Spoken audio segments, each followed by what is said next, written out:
What was the creepiest or most paranormal thing that's ever happened to you? I don't smoke and I don't have many friends who do, but I keep several ashtrays at home, just in case. So, one day, about a year ago, I was looking for some papers and I found one of those ashtrays in one of the cupboards. It was completely empty and quite clean, by the way. I was pretty busy that day, so instead of putting the ashtray back in the cupboard, I just laid it on the kitchen table and went to do some repair work in the garage. I returned inside the house about an hour later, and the ashtray, still lying on the kitchen table, was filled with cigarette ash. No cigarette butts, just ash. I felt a faint scent of cigarette smoke in the house, definitely not as strong as I would have expected, judging by the amount of ash. Like I said, the ashtray was definitely empty and clean when I found it and put it on the table.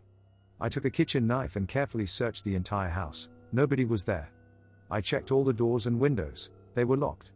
Then I searched the house again, checking was any cash or valuables missing, but it was all there.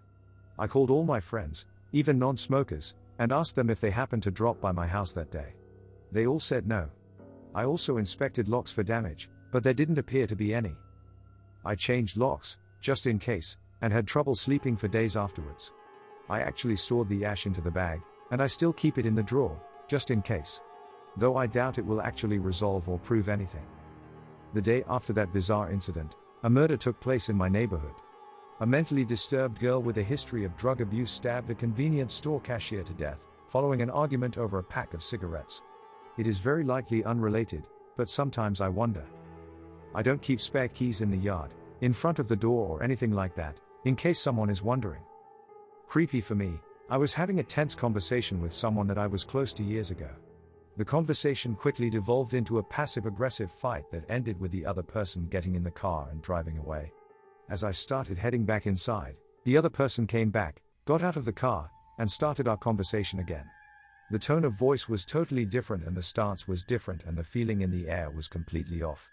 I don't know how else to explain it. As the conversation progressed, the other person started saying some nasty and mean things that were completely out of character. I said, "This isn't like you, person." They said, "What makes you think that I'm person?" I remember continuing the conversation and talking to the person for a long time, but I don't remember anything specific. I do remember becoming more and more alarmed and knowing something wasn't right. Finally, I told the person to go home. They complied and left. I went back inside and started telling my sibling about the situation when the doorbell rang. Maybe 2 to 3 minutes had passed.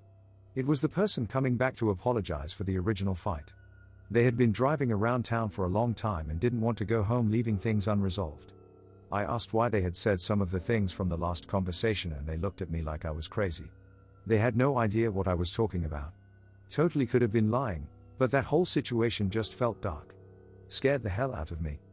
I was living with my now mother-in-law in a house she had just purchased a few months before. We had all had various weird feelings or experiences in the house, but 2 really stick out. Collectively, there were 3 dogs living in the house at the time. One evening we are all sitting with our backs to the hallway, this is significant, watching a movie. All of a sudden my German Shepherd and my terrier both perk up their ears and start staring down the hallway behind where we are sitting. I mean, full attention. I notice and turn around, the light in the hall was off, it was dark, but of course don't see anything. 5 minutes later, they're still staring and now growling. This time my wife and I turn around and we both watch as the light switch on the wall gets flipped to on. Dogs went crazy and so did we. A few weeks later. Same scenario, light is off and we are watching a movie. My German Shepherd loved to play fetch and we always had a million balls around to entertain her. This time, she's staring down the hallway and wagging her damn tail. This time, we all notice again and start to watch.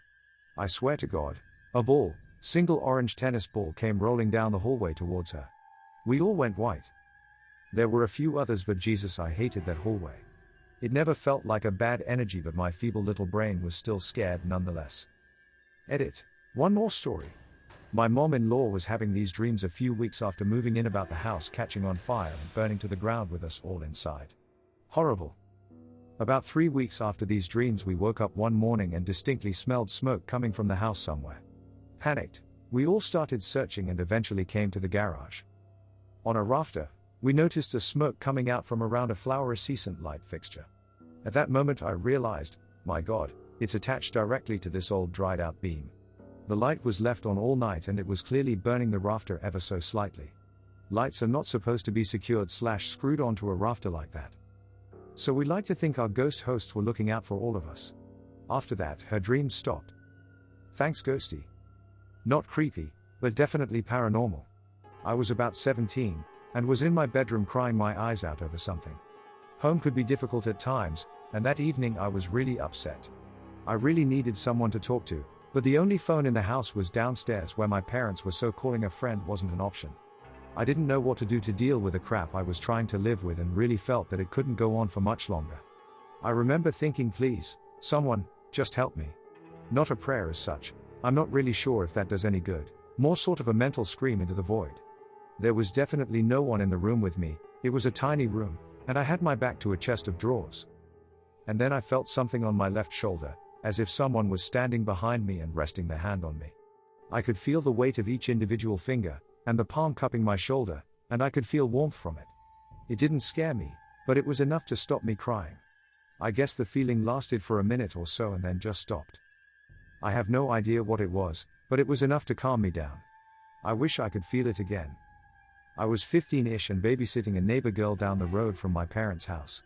The house was older, but I never thought it was creepy. They also had this awful rat terrier that would bark at everything, worst dog ever. Once the girl went to bed, I sat in the living room and was watching TV. The dog started freaking out, but instead of barking at the door like normal, she started barking at the corner of the room. Then she would run to another room and bark and come back to where I was, like she was following something. Finally she stayed at the kitchen barking for a solid 2 minutes. Afraid that she was going to wake the girl up, I went into the kitchen to quiet her down. When I walked in, I froze and saw that every single cabinet door in the kitchen was open. All of them. I grabbed the dog and ran to the living room. After she stopped barking, I went back into the kitchen and closed everything. Thankfully the dad finally came home soon after. I refused to go back and my parents never believed me. I still get freaked out when I think about it. I was driving to pick up my friend from the airport around 10 at night. His girlfriend was also with me as she wanted to see him as soon as possible. We were going down some dark, super lonely back road. I've never been that way before, but I was following good old Apple Maps. Eventually we came up alongside a train that was matched with our speed, so we couldn't see out past it on the right side of the car. After a couple minutes of that, we came upon a train yard on our left. A very spooky, very generic horror movie train yard. Nothing crazy yet, except for the fact that it went on and on and on.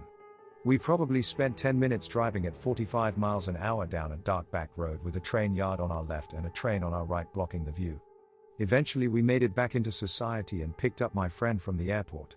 We told him all about the spooky train yard and train and were excited to drive back and show him just how much it was like a generic horror film. We drove back down the same roads. It wasn't there. We never passed a train yard. There were no trains on the tracks, now on our left. Friend's girlfriend and I flipped out. We swore up and down we drove right along the train yard for a long time. The drive home felt much shorter. Like this video and subscribe to Web Convos for more Reddit stories.